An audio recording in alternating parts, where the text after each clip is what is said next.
The station covering all of the DMV. This is DC News Now. And thanks for joining us for DC News Now at 5. I'm Mark Hall. And I'm Tosin Fakile. Major holiday travel plans for a lot of people this holiday weekend. And let's take a live look right now at the Bay Bridge. Many people around the region are hitting the roads and heading to the east to the beach. Yeah, DC News Now's Daniel Hamburg joining us live in Springfield near the Mixing Bowl. Daniel, we know you're not headed to the beach, but you have been talking to some of those people, July 4th travelers, and checking things out for us. Yeah, Tosin and Mark, it is a busy day out here. INRIX, an analytics transportation company, says today and Sunday are going to be the busiest days on the road. You can see right behind me, of course, we are talking about rush hour traffic, but mixed in with that traffic heading toward the beach, whether that's Ocean City or down south in Myrtle Beach. The travel rush for the 4th of July weekend is well underway. AAA expects nearly 62 million people will travel by car, the highest volume on record. Wasn't too bad. Came down yesterday, no real traffic. It was really chill. As for gas prices, Wednesday's national average is $3.17 a gallon, down from $3.50 a year ago. AAA says summer prices are the lowest they've been since 2021. Not bad for drivers we caught up with in Springfield. Gas prices about the same in Vermont, all the way down through. Traveling, not so bad. There's been a lot of construction, so a couple of jams, but not bad. At Reagan National Airport, the terminal is packed with people, but moving smoothly. We got here really easily, and I got through okay and checked in. AAA is expecting a record number of travelers in the air, with nearly 6 million people flying. I'm headed over to Tampa and Sarasota with my aunt. We're looking forward to hopefully getting some time on the beach. Whether coming or going from our area, people are looking forward to quality time with their loved ones. Just hanging out with family, spending time in our nation's capital. And so if you haven't left already, just make sure that you give yourself some extra time, because you're going to need some patience as you move through these roadways. A lot of people trying to get to the beach early for those July 4th celebrations. We're live in Springfield. Daniel Hamburg, DC News Now. All right, Daniel, thank you. Let's go over to meteorologist Brittany Ward for a first look at our forecast. Brittany, we're looking good today, and all that goodness really follows us through the weekend. Is that correct? Yeah, you know, we are going to be tracking those dry conditions as we head into today, tomorrow, Friday, and even for parts of our weekend. So not a bad forecast. Live look outside, out towards the Roslyn skyline. We are seeing a few clouds as well as some light winds, but we saw peaks of sunshine today. And the good news is that's going to continue as we head through the rest of the day today, even heading into your Friday. Temperature wise, still fairly warm. We're sitting in the 80s across much of the area, with the exception of Luray. You guys are the warm spot on the map right now, coming in at 93 degrees, 86 currently here in DC, 88 as you head over there to Hagerstown. So again, not a bad start to our evening. Now those dew point temperatures, yes, they are still on the rise. So we are getting that muggy feel as you are heading out the door right now. The good news is these dew point temperatures will begin to drop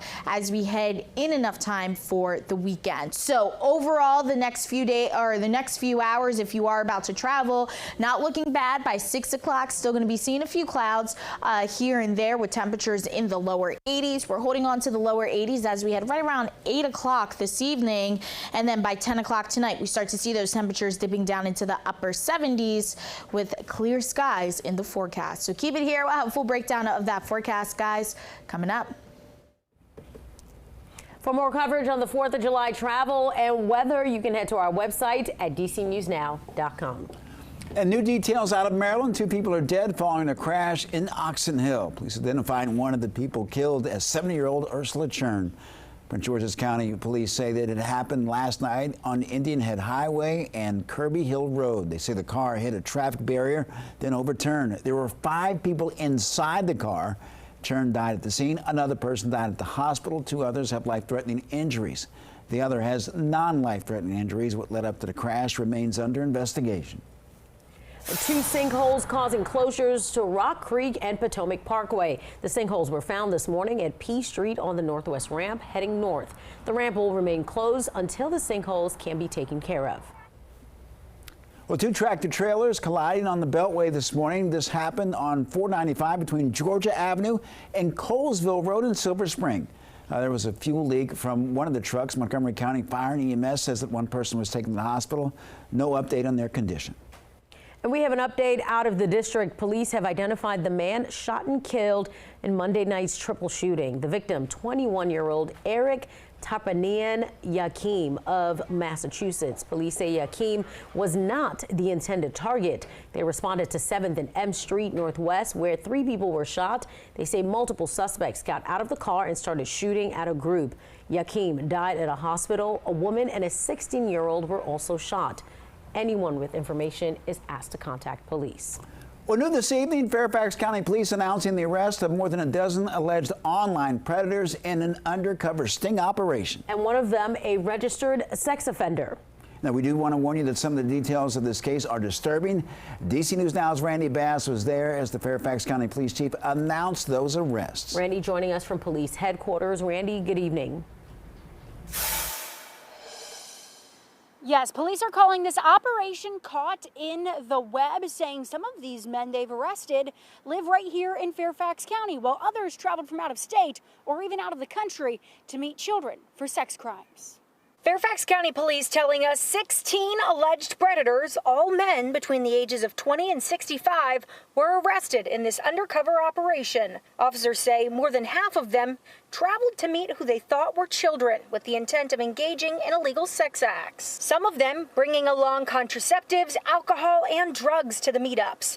Police Chief Kevin Davis says, I'm not sure that the crimes that these perpetrators commit can ever result in rehabilitation. Incarceration is the prescription for these criminals. Some of them traveling from within Fairfax County, others coming from other parts of Virginia, Maryland, and even flying in from Canada. Others laying out their intentions and communicating with undercover detectives for several months online before their arrests. One of them has been a registered sex offender since 2018. He and several others are also charged with possession of child pornography. We know that these offenders often have communications with other offenders. They share child sexual abuse material and other information. And so we do anticipate that a lot of these cases will result in future arrests. But a review of Virginia court records shows that after past online predator operations in Fairfax County, the charges don't always result in significant jail time. We would rather these offenders who are habitual, who are very sick, demented people, be held accountable for their crimes committed against children, and we prefer incarceration. That's easier said than done sometimes. Now, police are asking parents in Fairfax County to be extra vigilant as their kids are out of school for the summertime and maybe spending more time online and on social media. You can read more about this story on our website at dcnewsnow.com. In Fairfax, I'm Randy Bass, DC News Now. All right, Randy, thank you. 6 people displaced after a fire in Northeast D.C. earlier today. That fire coming from an empty space in an attic on Corcoran Street. D.C. Fire and EMS responded around 1:30 this afternoon. No injuries were reported.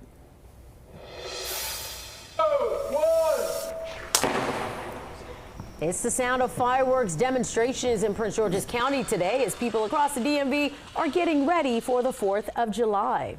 Well, today, members of the Prince George's County Fire and EMS Department held a safety demonstration. Our Tiger Munn shares how the department is telling people to be careful this holiday. You're just 2 days away from the 4th of July, and the Prince George's County Fire Department's bomb team is showing just how dangerous fireworks can be. 2, 1. It can be a pretty sight to see on the holiday, but the Prince George's County Fire and EMS Department's bomb teams displaying the dangers of illegal fireworks. The department's PIO, Alan Doubleday, says they're very dangerous. They're very can be deadly. They're basically fireballs that are airborne. The department showing the dangers Wednesday, setting small explosives to mimic fireworks to watermelons, and even wrapped up pieces of steak to simulate human hands and arms. To show why you should leave the light show to the pros. So we just want to ensure that all of our residents stay safe and, really enjoy this weekend without the fear of legal charges for possessing an illegal firework. Fire officials also say possessing illegal fireworks could lead you to charges and even a hefty fine. We're not going to support the use of any fireworks in Prince George's County.